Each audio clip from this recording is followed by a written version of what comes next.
There it is. All right. Welcome back, everybody. It's a beautiful Monday, and we are going to dive in. We're talking Skoliosexuality and I don't know, the autonomy, something about autonomy. But Skoliosexuality, what the heck is that? We're going to learn. We're going to learn a lot today. Let's have fun. Let's dive in.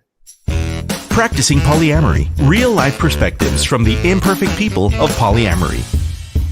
The mission of the Practicing Polyamory podcast is to provide a platform for all of the real-life, flawed humans that practice polyamory so that we might all learn from one another and grow as a community.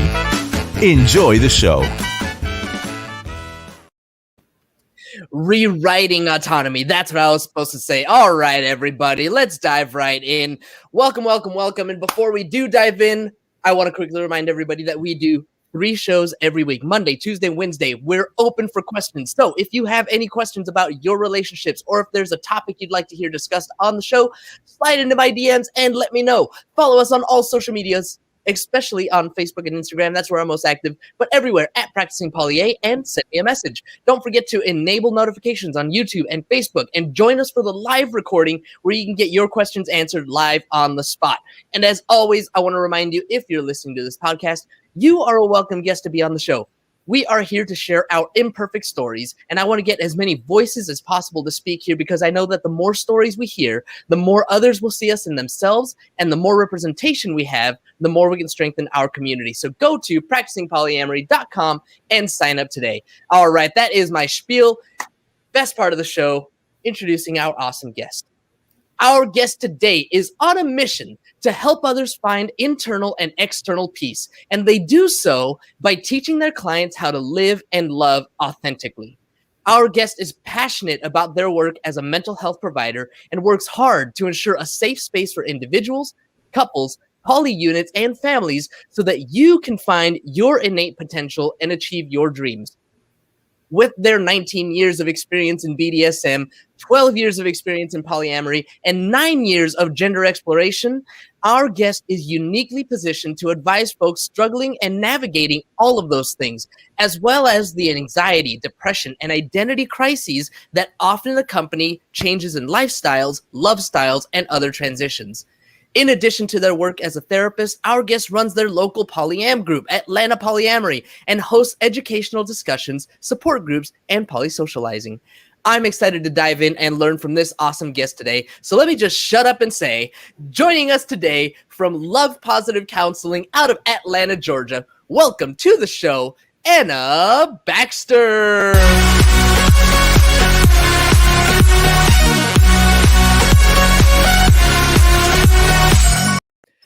Woo! And let me just add, I'm so happy to have my producer back. Love you, bro. Anna, thank you so much for joining me. Welcome to the show. Thank you so much for having me. That's quite the introduction. I feel like a rock star. You are a rock star when you're on the Practicing Polyamory podcast. That's how it works. I love it. Anna, tell me all about you. Start from the beginning. Tell me about your 3rd grade cheating on your chemistry test and everything. No, I'm just kidding. But no, tell me about yourself. What inspired you to choose a career in psychology as a therapist? And, you know, obviously, since you've been in the community, that's why you wanted to serve the community. But what got you here? That is a long story. We'll give you the short version. I knew in high school that I wanted to do something in psychology. I have always been intellectually incredibly curious about sexuality. And in high school, I figured out how sex repressed our culture is. So I was like, maybe not do that. I don't want to be judged. But then when I got to college, I realized that my love was not in mood disorders. My love was in relationships and authentic expression of ourselves and our sexualities. And I wanted to challenge our culture's sex negative attitudes. And so I went back into psychology with the intention of focusing on sexuality. And I've landed in private practice, working actually more with relationships than sexuality. But of course, that's all part of our identity, our sexuality, and who we like to have sex with, ourselves and other people. It's all part of that. And so I end up working with all of it. It works. I want to ask you, first thing about Skoliosexuality. That is a new one on me. I've heard Demi, I've heard Sapio, I've heard ace, gray ace. There's all kinds of different things. Which one is this? Skoliosexuality. You gotta school me here.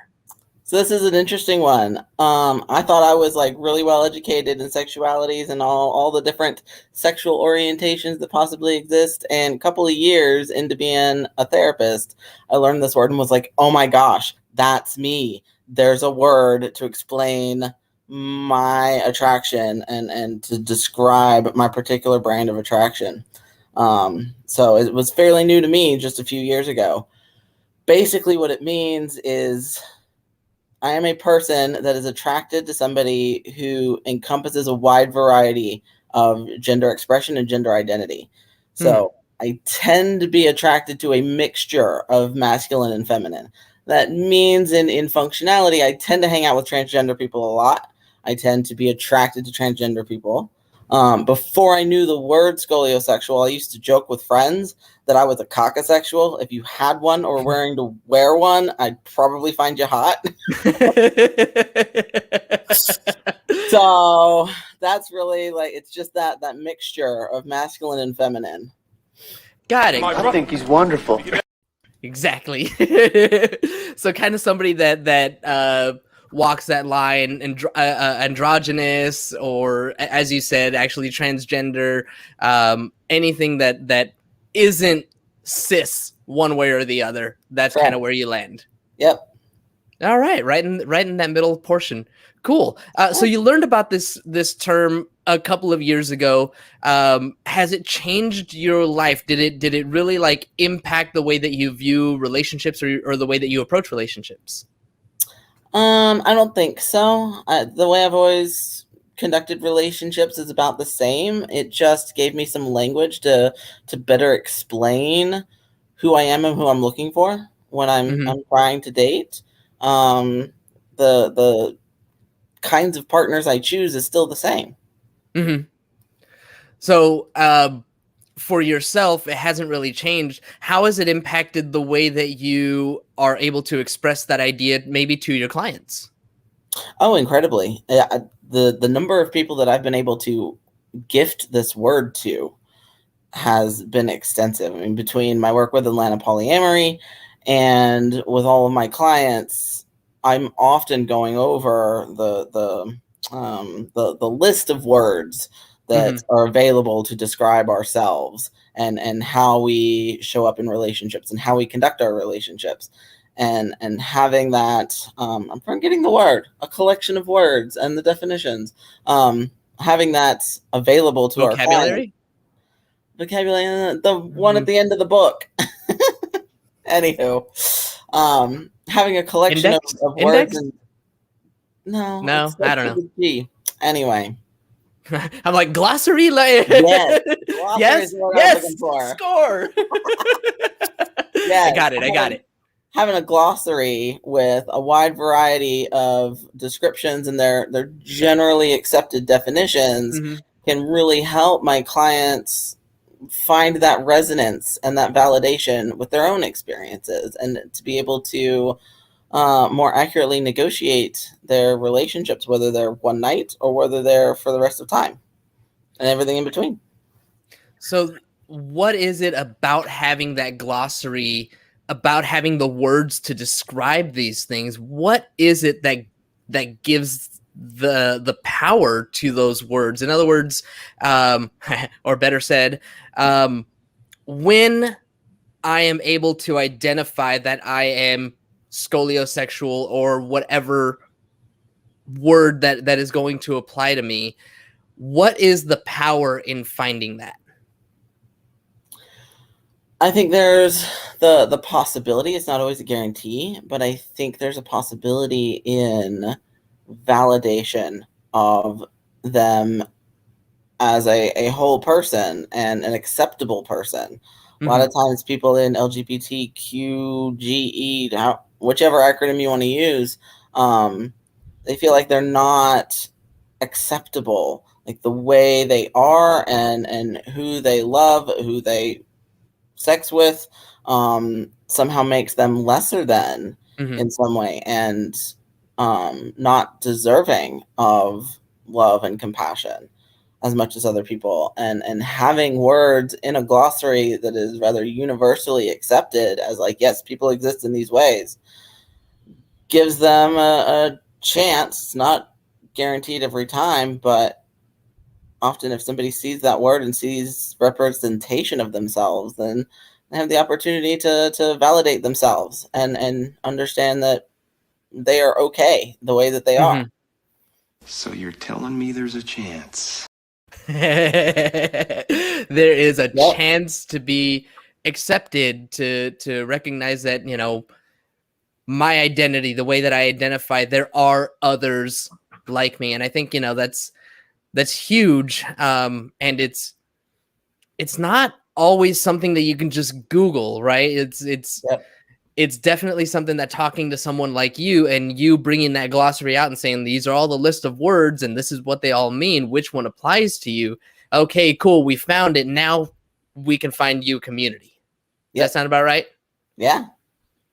Cool. I dig it. What is it about the finding of those terms? What is it about finding those terms and finding that identity that gives us the power to go into our next topic, which is rewriting our autonomy? Do those things, or maybe better said, how do those things correlate and coexist? That is a great segue, because I think that knowledge of ourself and the identification of ourselves as separate from the heteronormative culture, again, gives an opportunity, gives us the chance to make decisions in our life that fit best with who I actually am. Once I understand who I am, then I can make choices that make me the best version of me, that make my life match what is best for me, body, mind, and soul. There's a lot that goes into that, though. There's when we're talking identity, when we're talking about these terms that best suit us, it's we are walking into one and shedding another. Yeah. Would you say that that's mostly true? Yeah. So in that process, there's some coping that needs to happen. There's you know, one other therapist that I talked to, there's even a grief of losing that former identity and stepping into the new one. So what are some things that you tell your clients as they're finding their new identity, as they're stepping into this new identity, to help them deal with, I'll use the word trauma, of shedding this old one and releasing who they used to be to accept who they are now? The biggest one I always talk about is neuroscience.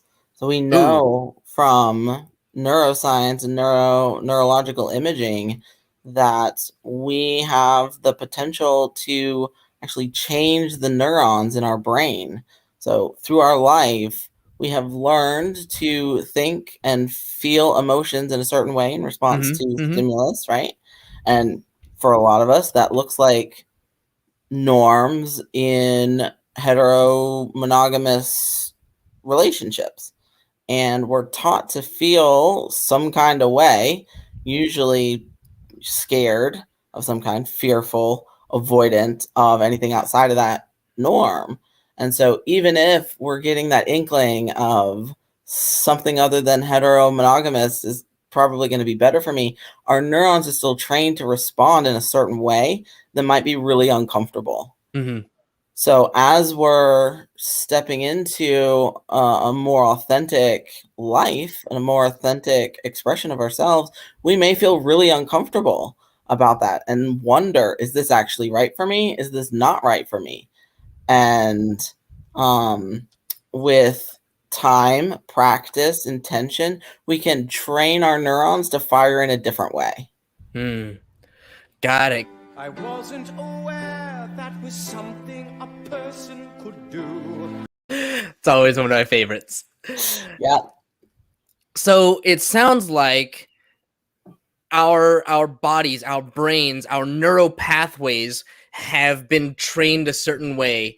They've been written a certain way, and we've practiced this way for however long we've been on this planet, whether we're recognizing this at 12 years old or 20 years old or 40 years old, whatever the case might be. We've had these neural pathways written and programmed for so long. And so it sounds like what you're saying is we are reprogramming those neural pathways with time and practice. Is that right?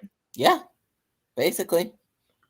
That seems pretty cool. What kinds of practices, what types of things are we doing? I mean, is it like daily mantras that we're telling ourselves? Is it affirmations? What kinds of things are we doing to rewrite these neural pathways? You just named two of the common examples. Yep, daily mantras and affirmations. Other things, we use a lot of attachment theory and a lot of the models connected to that of recognizing within ourselves what our behaviors are. So in addition to replacing thoughts, which is what the mantras and the affirmations are, I genuinely start with awareness of myself. So being able to acknowledge what thought I'm having and what feeling I'm having that's connected to it. A lot of people don't know how to even observe that within themselves. They just do things and they're not sure where that came from. Guilty. So step one is observe it within yourself without, guaranteed action. And then at that point, we have the power to change our minds, right? Our mind says a thing, whatever it's been trained to do. We observe that, and then we think to ourselves, is that what I want to do? Is that what I want to feel? Is that the life I want to have? Is that the person I want to be? No? Okay, so conscious choice. My unconscious choice was the first thing, whatever came to mind. What's the conscious choice? What do I want to do with my life? Not just what the world has taught my brain to do. And then we can make choices based on our identified values, things that are important to me, not just what the world has told me is important. Yeah. So it sounds like we are kind of rewriting our own story. I remember having, multiple conversations with my partner, and it would be something going on in my business where I'm freaking out and, something isn't going right. And I'm just scared and worried. And, I'm explaining to her these fears and these worries that I have. And she'll just like dead ass look at me and be like, is that the story that you want to tell yourself? And I'm like, well, no, that's not the story that I want to tell myself, but that's what I'm feeling. So that's that. It sounds like that's what you're talking about is being able to stop myself in that moment, be present, take a subjective, objective step backwards and say, okay, this is what emotional me is saying. Let me get into my logical brain and work it around a different way. Does that sound about right? A little bit. Sometimes the emotional side can really be a helpful aspect in this. So tell me more. Some brains are more emotional and some brains are more logical. Sometimes following the emotion is actually more helpful. And that's not necessarily to say, like, if you're angry, follow that emotion through and punch a hole in a wall, right? Bad idea. Right, very much a bad idea. But being able to feel our emotions and understand why our emotions are arising and what is the unmet need connected to that gives us the chance to communicate that and potentially meet that need if we're not being conscious of that. Makes sense. Another thing that you mentioned was the attachment theory. So how does attachment theory tie into the neuroscience and rewriting all of these neural pathways and helping us to redefine our identity?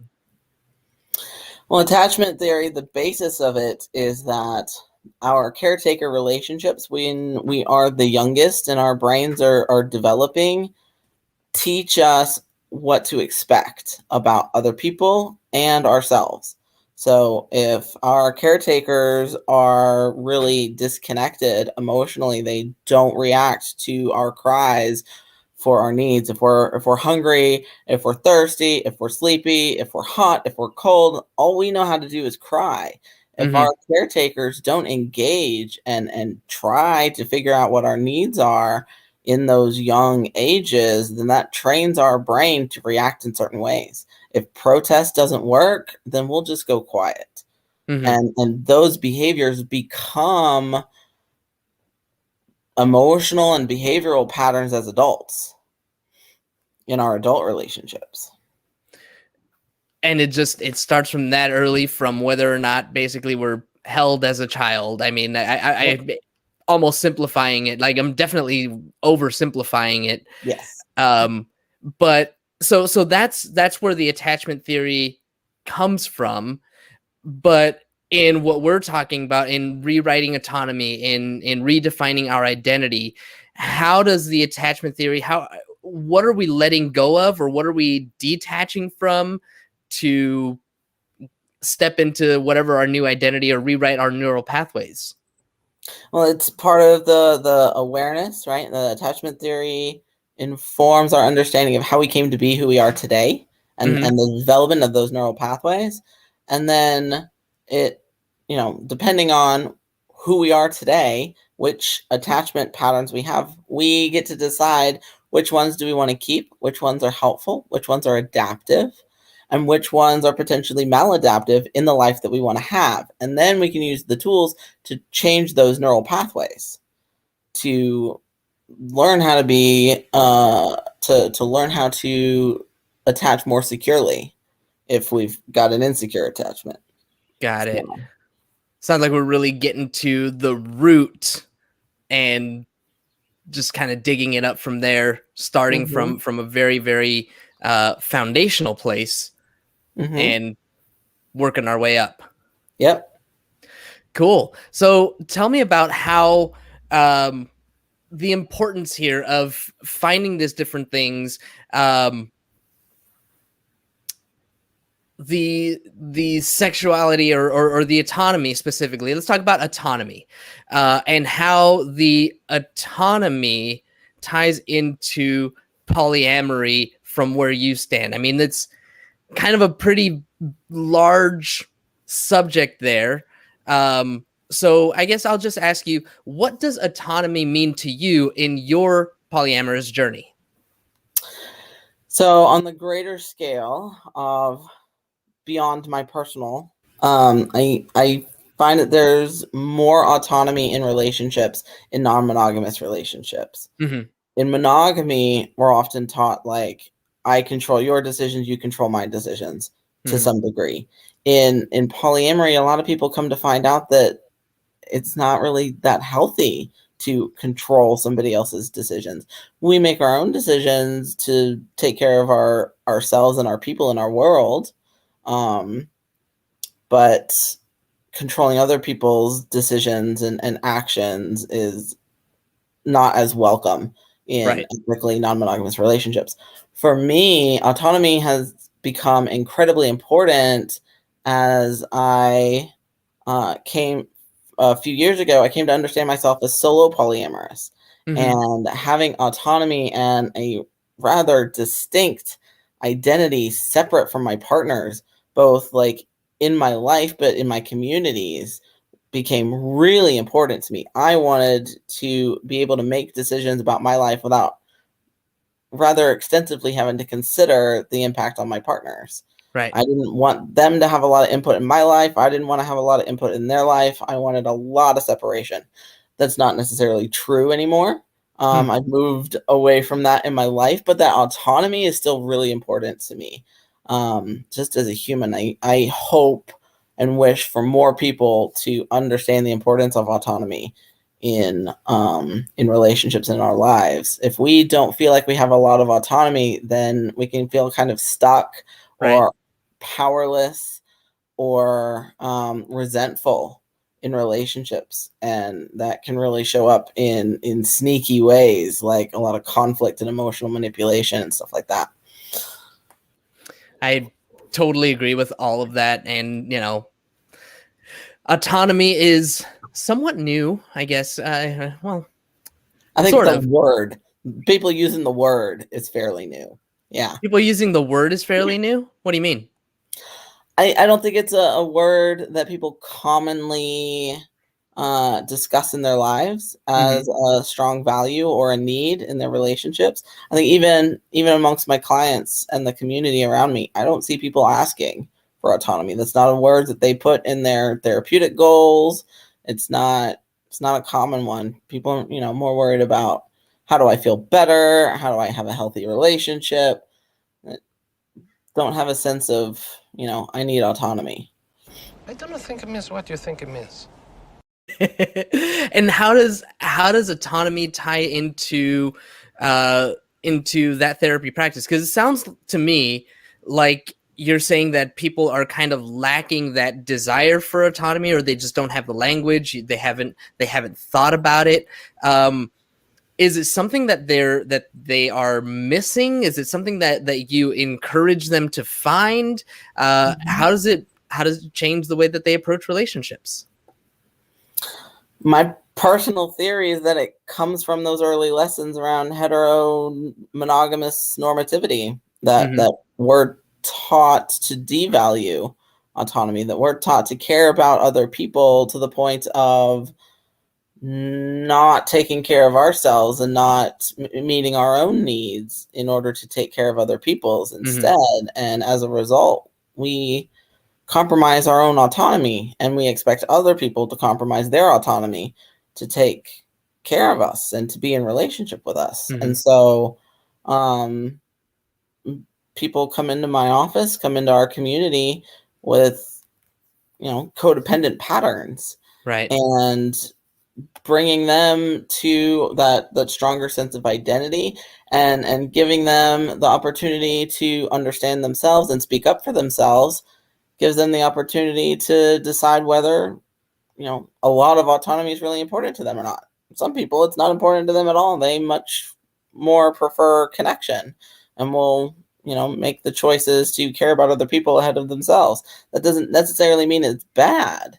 It's just a lot of people don't think about autonomy as something they might need. It is kind of in the programming, right? Love is sacrifice, love is pain, love is, all these different things.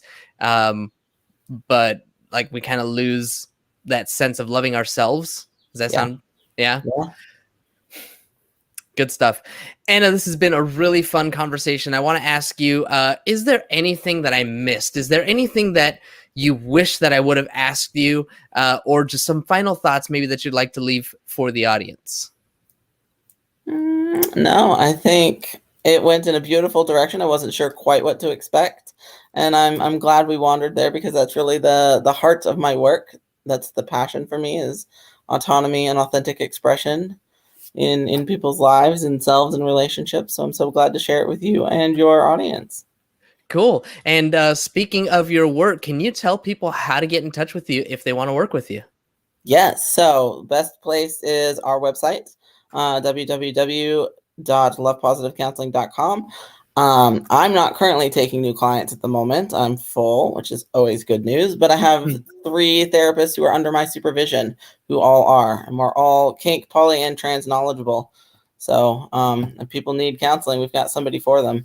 And then I'm also president of Atlanta Polyamory. We're technically a local group, but we've been doing a lot of our support groups and educational events on Zoom. So we've had people from as far away as Canada joining our event. So nice. No matter where you are, you're welcome to join us. And info for that is at our website or on our meetup group. That's the best way to find events for us, is meetup.com/Atlanta Polyamory. Perfect.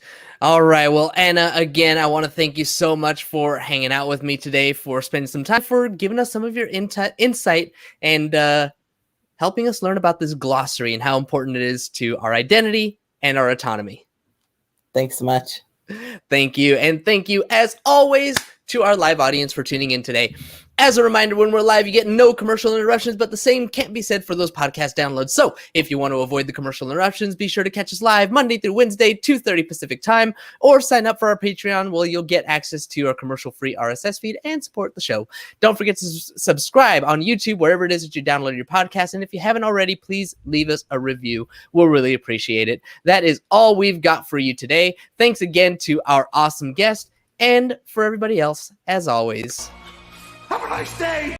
Thank you for tuning in to the Practicing Polyamory podcast. Would you or someone in your polycule like to be a guest? Sign up at practicingpolyamory.com and join the conversation. Please support us by subscribing, liking, and following us on social media at Practicing Polya by clicking any of the affiliate links on our website or by subscribing at patreon.com/practicingpolya.